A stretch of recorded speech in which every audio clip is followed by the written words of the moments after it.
जय हिंद friends, this is Kunal and welcome to my YouTube channel Jai Kunal कुम्हार।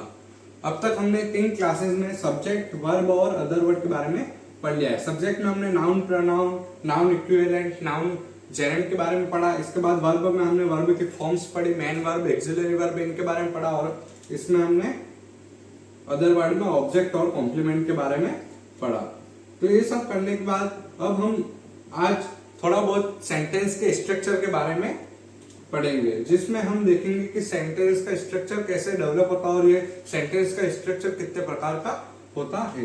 तो ये आप नोट कर ले कि अपन ने क्या है, क्लियर किया है। तो नाउन, प्रोनाउन, सब्जेक्ट में नाउन और प्रोनाउन, वर्ब में मेन वर्ब, एक्सिलरी वर्ब और अदर वर्ड में ऑब्जेक्ट और कॉम्प्लीमेंट। इसमें हमने वर्ब की फॉर्म्स भी पढ़ ली है, यानी हमने इन सबको रीडिंग कर लिया। टेंस के लिए हमारे लिए इतना पढ़ना बहुत अच्छा हो जाएगा। इसके बाद हम आराम से टेंस को इससे समझ सकते हैं। इसके बाद में और डिटेल में हम इनको भी पढ़ेंगे, ठीक है। तो अब हम बात करते हैं कि सेंटेंस का स्ट्रक्चर कितने प्रकार का होता है। अब हम सबसे पहले एक क्वेश्चन से देखते हैं कि मैं सबसे पहले एक क्वेश्चन लिखता हूं कि ही इट्स एक सेंटेंस लिखा। अब आप बताइए कि इसमें ये क्या है, यानी ये सेंटेंस है या फिर नहीं है। तो कई बच्चे बोलेंगे हाँ ये तो सेंटेंस है क्योंकि वह खाता है, इसका अर्थ वह खाता है, यानी एक सेंटेंस है पूरा। कई लोग तो यही बोलेंगे, पर यहाँ पे क्या हो जाएगा कि यहाँ पे एक वर्ब और एक सब्जेक्ट और एक ही वर्ब है।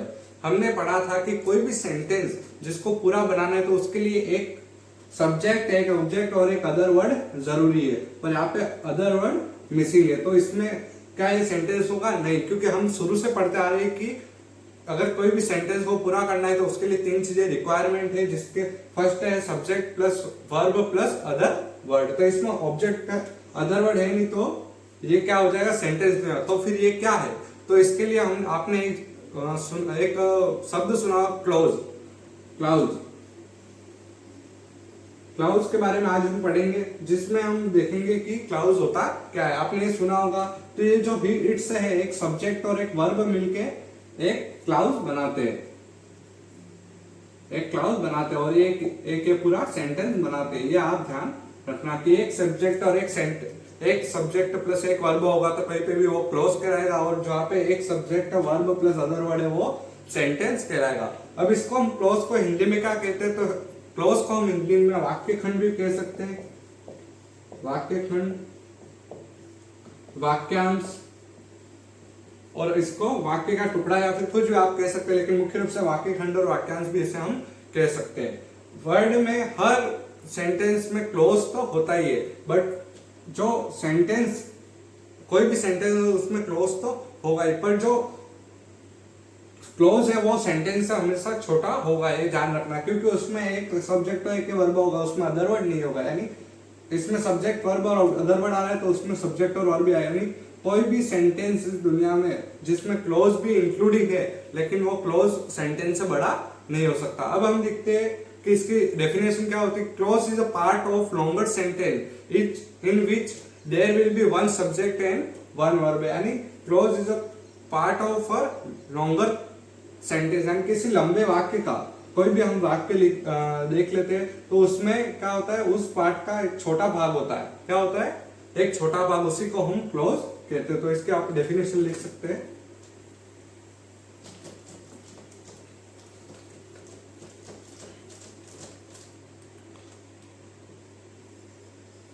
Clause is a part of longer sentence in which there will be one subject and verb। ये होगी क्लोज की डेफिनेशन। वैसे क्लोज की डेफिनेशन इतनी वो नहीं है, लेकिन इसको याद करने की भी जरूरत, आपको इतना समझना है कि जिसमें भी एक सब्जेक्ट और एक वर्ब होगा, जिस भी वाक्य खंड में, तो उसको क्या हम बोलेंगे? क्लोज बोलेंगे। अब हम देखते हैं कि ही इट्स ए मैंगो, एक एग्जांपल लेते हैं, ही इट्स ए मैंगो, ये हम शुरू से लेते हैं, इसको ही लेंगे, ही it's a mango.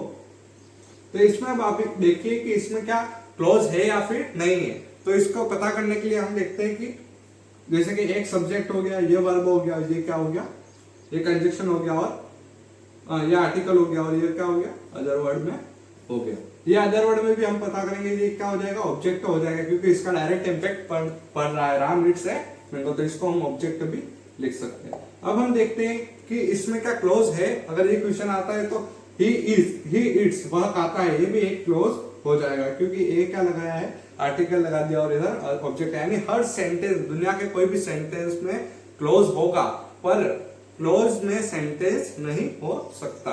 Her clause sentence नहीं हो सकता, लेकिन हर सेंटेंस क्लोज होगा, ये आप ध्यान रखिएगा। इसके बाद हम देखते हैं कि इनमें जो जुड़ेंगे वो क्या होंगे। तो इसमें जैसे कि बहुत सारे वर्ड जुड़ेंगे सेंटेंस को जोड़ने के लिए, जैसे कि इफ, अनटिल, अनलेस, ये सभी वर्ड इसमें होंगे। तो हम इसके बारे में आगे हम देखते हैं एक एग्जांपल लेके।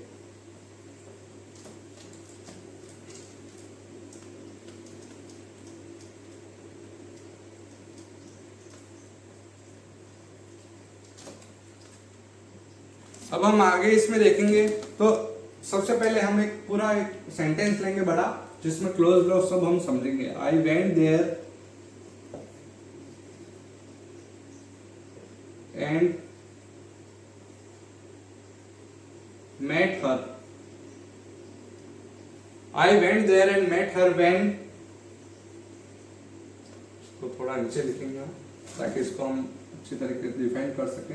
व्हेन शी वॉज डांसिंग, ये हमने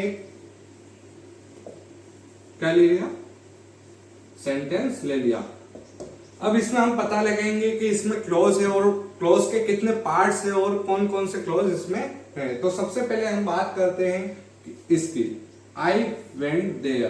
तो इसमें सबसे पहले ये क्या है, सब्जेक्ट प्लस वर्ब। अब हमने देख लिया सब्जेक्ट प्लस वर्ब होगा वो क्या हो जाएगा, क्लोज हो जाएगा। ये हो गया क्लोज नंबर 1, ठीक है। अब इसके बाद मेट हर, मेट क्या है, ये पर्सन में आएगा। हम जैसे कि यहाँ पे देख लो, I went there and met her, यहाँ पे आई है पर यहाँ पे क्या हुआ है, छुपा हुआ है, यानी मैं वहां गया और उससे मिला।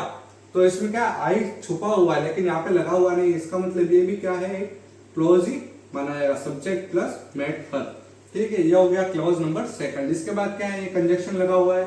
इसके बाद शी वॉज डांसिंग, यानी सब्जेक्ट प्लस वर्ब, ये हो गया 3rd क्लोज। अब हम इसको देखेंगे कि ये क्लोज के पार्ट है। क्लोज के कितने पार्ट होते हैं, 3 पार्ट, जिसमें हम सकते हैं जो भी क्लोज सेंटेंस को स्टार्ट करता है वो क्लोज कहलाता है प्रिंसिपल क्लोज। इसको हम लिखेंगे प्रिंसिपल क्लोज। और इसके बाद 2nd नंबर हम देखें, ये कंजक्शन हो गया, ठीक है। अब 3rd नंबर पे इसके बाद आता है 2nd क्लोज। 2nd क्लोज में आई मेट हर, जो 2nd क्लोज होगा ये कभी भी फर्स्ट क्लोज पे डिपेंडेंट होगा। जो 2nd क्लोज होगा वो कभी भी फर्स्ट है, यानी जब तक ये फर्स्ट क्लोज नहीं होगा तब तक ये 2nd क्लोज नहीं होगा, यानी ये एक डिपेंडेंट क्लोज है। तो इसको हम बोलेंगे कोऑर्डिनेट क्लोज। तो हम यहाँ पे लिख देते हैं कोऑर्डिनेट क्लोज, यानी ये किस पे डिपेंड है, प्रिंसिपल क्लोज पे डिपेंडेंट है, इसलिए हम इसको क्या बोलेंगे, कोऑर्डिनेट क्लोज बोलेंगे। और यहाँ पे हर बार ये नहीं हो सकता कि एंड या, यहाँ पे बहुत सारे वर्ड जैसे बट और ये सब भी वर्ड हो सकते हैं, और हो गया, फॉर हो गया, ये सब कंजक्शन भी लगे हुए हो सकते हैं। यानी जिस सेंटेंस में जो 2nd नंबर का क्लोज है वो फर्स्ट प्रिंसिपल क्लोज से डिपेंडेंट हो, उसको हम क्या बोलेंगे, कोऑर्डिनेट क्लोज बोलेंगे। इसके बाद हम बात करते हैं 3rd की, ये हो गया कंजक्शन। कंजक्शन में यहाँ पे भी WH वर्ड है, तो इसमें वॉट आ सकता है, व्हेन आ सकता है, हाउ आ सकता है, विच भी आ सकता है। अब हमने ये 5 सेंटेंस देख लिए, इसमें 2-3 वर्ड WH वर्ड है और ये भी आ सकते हैं। अब हम देखते हैं वेयर भी हो सकता है, जैसे कि हो सकता है। अब शी वॉज डांसिंग, ये भी सब्जेक्ट है, ये कौन सी एक्सिलरी वर्ब और ये प्रिंसिपल एक्सिलरी वर्ब है, ये भी आप ध्यान रखिए ताकि आप कनेक्ट करते हुए चलेंगे तो आपको ये सब चीज रिमाइंड होती रहेगी। तो सब्जेक्ट प्लस वर्ब है, ये एक और क्लोज नंबर 3 हो गया। अब इसका क्या नाम है, तो इसका क्या नाम हो जाएगा, जो भी कंजक्शन जो डिपेंडेंट है वो भी 2nd पे, I went there and met her, ये सेंटेंस इन दोनों पे डिपेंडेंट है। इसका मतलब ये कौन सा हो गया, इसका नाम, इसको हम मानेंगे सब ऑर्डिनेट क्लोज। ठीक है, अब ये समझ में आ गया कि सबसे पहले जो फर्स्ट क्लोज होगा वो कभी भी प्रिंसिपल क्लोज होगा। सेकंड नंबर पे जो क्लोज होगा, जो कंजक्शन है बट, ओ, बट, फॉर और एंड से जुड़ा होगा, वो कौन सा हो जाएगा, कोऑर्डिनेट क्लोज। और थर्ड कौन सा हो जाएगा, जो WH वर्ड से स्टार्ट होता है, जो कंजक्शन से स्टार्ट होता है और ये दोनों पे डिपेंड होता है, ये कौन सा हो जाएगा, सब ऑर्डिनेट क्लोज। अब हम देखते हैं कि इस दुनिया में कोई भी प्रिंसिपल क्लोज होगा वो कोई भी कंजक्शन से स्टार्ट नहीं होगा। जैसे कि यहाँ पे इफ, अनटिल, कोई भी कंजक्शन एंड, व्हेन, कहीं से भी स्टार्ट नहीं होगा जो प्रिंसिपल क्लोज होगा। अगर वो इससे स्टार्ट हो रहा है यानी वो प्रिंसिपल क्लोज है नहीं। तो आप नोट कर ले, कोई भी प्रिंसिपल क्लोज कंजक्शन से शुरू नहीं होता है, वो हमेशा सब्जेक्ट प्लस वर्ब से ही स्टार्ट होगा, नहीं होता है। याद, अब हमने 3 तरह के क्लोज के बारे में पढ़ लिया, प्रिंसिपल क्लोज, कोऑर्डिनेट क्लोज और सबऑर्डिनेट क्लोज। अब हम बात करेंगे सेंटेंस के स्ट्रक्चर के बारे में, यानी सेंटेंस के स्ट्रक्चर कितने पार्ट कितने होते हैं। ये 4 प्रकार के होते हैं। तो ये कौन से प्रकार है, पहला होता है सिंपल सेंटेंस। सिंपल सेंटेंस भी क्या होगा, only for principal clause including होगा। सिंपल सेंटेंस क्या होगा, प्रिंसिपल क्लोज इंक्लूडिंग होता। अब जैसे कि सिंपल सेंटेंस लिख देते आई वेंट देयर, ये पूरा सेंटेंस है, इसमें क्या इंक्लूडिंग है, तो इसमें इंक्लूडिंग है सब्जेक्ट प्लस वर्ब और इसके बाद कोई क्लोज नहीं। इसका मतलब ये कौन सा हो गया, प्रिंसिपल क्लोज है और ये बिना किसी कंजक्शन के जुड़ा हुआ है। किससे जुड़ा हुआ है, बिना किसी कंजक्शन के, यानी हो गया सिंपल सेंटेंस। अब हमको पता करना है simple sentence, compound sentence, complex sentence किस प्रकार के, तो इसको हम पहचान सकते हैं। अब सेकंड नंबर पे लिखते हैं हम कंपाउंड सेंटेंस। तो इसमें क्या होता है कि प्रिंसिपल क्लोज तो होगा, उसके साथ कौन सा होगा, कोऑर्डिनेट क्लोज। अब हम बात करते हैं ये सेंटेंस किस, इसका एग्जांपल ले लेते हैं। तो हम देखते हैं प्रिंसिपल क्लोज कौन सा हो जाएगा, आई वेंट देयर, ये प्रिंसिपल सिंपल सेंटेंस, एंड हम कंजक्शन लगा देंगे और कोऑर्डिनेट क्लोज का एक सेंटेंस मेट हर, यहाँ पे ये हो गया सेकंड क्लोज। तो सेकंड क्लोज कौन सा हो गया, कोऑर्डिनेट क्लोज प्लस ये प्रिंसिपल क्लोज। तो इसका मतलब हो गया कि I went there and met her, मैं वहां गया और उससे मिला। तो ये हो गया कंपाउंड सेंटेंस। अब हम बात करते हैं थर्ड प्रकार के सेंटेंस के बारे में। हमने 2 प्रकार के पढ़े, सिंपल सेंटेंस और कंपाउंड सेंटेंस। फर्स्ट में प्रिंसिपल क्लोज और सेकंड में principal clause plus coordinate clause लगता है। अब हम देख लेते हैं कॉम्प्लेक्स सेंटेंस की तरफ।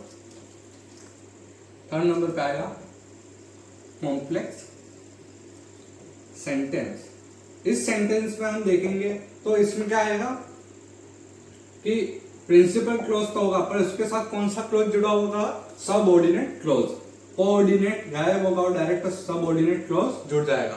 तब ये कैसे होगा, इसका एक एग्जांपल ले लेते हैं हम। तो इसमें लिखता हूं आई वेंट देयर, हमने एक ही एग्जांपल लिया और उसको बार बार डिफाइन किया ताकि हमको समझ में आ जाए कि किस प्रकार ये सब जुड़ रहा है। I went there when she was dancing, यानी मैं वहां गया जब वो नाच रही थी। तो ये समझ में आ गया कि ये कौन सा हो गया, principal clause plus subordinate clause. तब में ये कौन सा कंजक्शन, WH वर्ड का कंजक्शन जुड़ा हुआ है। तो इसका मतलब हम समझ गए कि ये क्या है, कॉम्प्लेक्स सेंटेंस में आ जाएगा। अब लास्ट हम फोर्थ नंबर का लास्ट हम बात करते हैं मिक्स्ड सेंटेंस। मिक्स सेंटेंस में क्या हम लिखेंगे कि इसमें प्रिंसिपल मिक्स है, यानी सब आ गया इसमें, एक चीज जिसमें सब मिक्स है।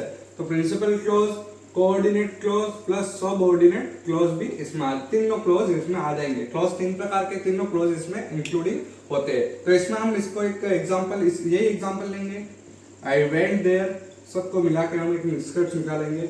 I went there and met her when she was dancing। तो ये हो गया, हमने देखा कि ये कौन सा हो गया, मिक्स सेंटेंस हो गया। तो इसमें हम देख लेते हैं वापस सब मिला के, अगर इतना सेंटेंस होगा तो ये क्या हो गया, ये हो गया कंपाउंड सेंटेंस। अगर इतना सेंटेंस है तो ये कौन सा हो गया, सिंपल सेंटेंस। ये हो गया कंपाउंड सेंटेंस। इसके बाद हम देखते हैं अगर ये और ये दोनों इंक्लूडिंग है तो कौन सा सेंटेंस हो गया, I went there when she was dancing, तो कौन सा होगा, कॉम्प्लेक्स सेंटेंस। इसके बाद अगर ये तीनों इंक्लूडिंग है तो कौन सा हो गया, मिक्स सेंटेंस। यानी हमने इसको समझ लिया कि सेंटेंस कितने प्रकार के होते हैं और किस किस प्रकार के होते हैं और ये किन किन क्लॉज से जुड़े होते हैं। क्लॉज 3 प्रकार के होते हैं, principal clause, coordinate clause, subordinate clause. और सेंटेंस कितने प्रकार के होते हैं, 4 प्रकार के, जिसमें होता है सिंपल सेंटेंस जिसमें प्रिंसिपल क्लॉज इंक्लूडिंग होता है। सेकंड होता है कंपाउंड सेंटेंस जिसमें प्रिंसिपल क्लॉज